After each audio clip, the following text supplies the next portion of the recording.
Our roots can say a lot about us. This is my hair and it is freedom. This is my hair and it is powerful. This is my hair and it's me. For some of us, hair is more than just hair. For me, my hair means my culture. It means me as a woman. It means I can express myself in any way, shape, or form. For Ashanti Scott, it's personal. I was very disappointed that my school would have something like this. She's 19 years old, a freshman at the University of Louisville, and she'll never forget her first day of sophomore year at Butler High School. And where it said hair, it said no braids, no cornrows, no twists, no dreadlocks, and no afros. What was your reaction when you read that? I was extremely disappointed in my school. I felt targeted as a black student because I had my hair at the time in braids. A Not Her Mother State Rep Attica Scott So those kinds of things still happen to our kids, but they also happen in the workplace. is trying to untangle. After 2015, JCPS chopped off what was considered a discriminatory and racist policy. Part of the policy said no twists, cornrows, or dreadlocks. And it's But for this state lawmaker, We want to make sure that people are hired because of who they are and what they bring to a business. the work towards change is just beginning. It prompted me to put together this bill around making sure that we're not discriminated against people because of their natural hair. It's at the center of a growing conversation on race and identity. Images of a high school wrestler in New Jersey forced to cut off his dreadlocks before being allowed to compete. As more and more people of color, specifically black women, are choosing to embrace the hair they were born with.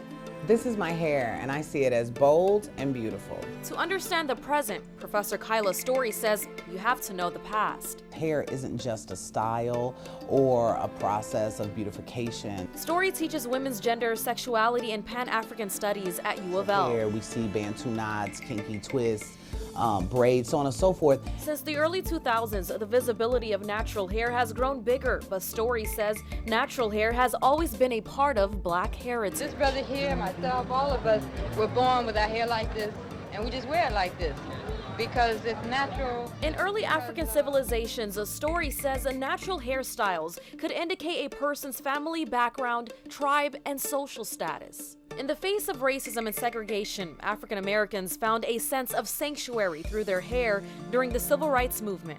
Black people reclaiming this black center, feeling empowered and resilient. Some hairstyles in ancient times and even now will take days, hours, and that was a way to bond with one another.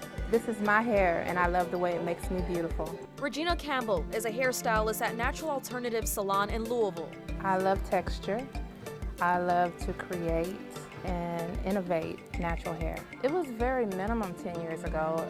A lot of people didn't know about how to manipulate the hair. It was at a time when straighteners and relaxers were dominating. A lot of it wasn't a personal thing. It was more or less what society kind of put them in a box. But no matter the style, If anyone wants to wear their hair the way they want to, they should have that right. It shouldn't be any stipulations. and some states agree. This past summer, California and New York were the first two to pass a law that protects people from natural hairstyles discrimination in the workplace and in the classroom. This is my hair and it's my crown. State Rep Attica Scott is following in those same footsteps. There were council members asking one another, well, do you think she's going to keep her hair like that?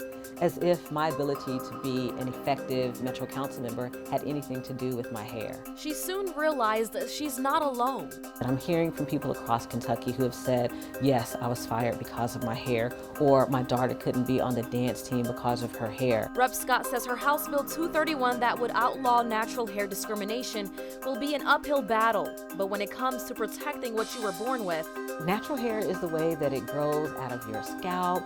it's a task, she says, This is my hair. This is my hair. This is my hair. is worth fighting for. This is my hair, and it's the crown I'll never take off. For WHS 11, I'm Senai Gebregargas.